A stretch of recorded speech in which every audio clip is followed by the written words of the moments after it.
You are watching Foxtecc, and in this video, I'll answer the question, can you use Adobe Express on an iPad? The answer is yes, and it actually works really well on a bigger screen. Let's get right into it.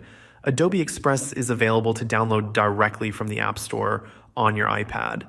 The larger screen gives you more space to work, and multi-touch gestures feel smoother and more natural when editing.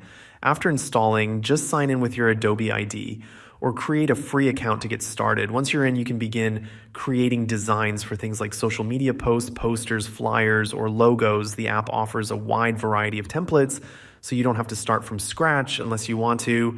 Editing is simple with drag and drop tools that let you move text, adjust photos, change backgrounds, and add icons. If you're using an Apple Pencil, the app supports that too. Great for precise adjustments or even handwriting input.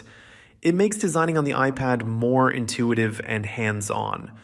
All your projects sync automatically to your Adobe Cloud account, which means you can switch between your iPad, iPhone, or desktop and keep everything in sync.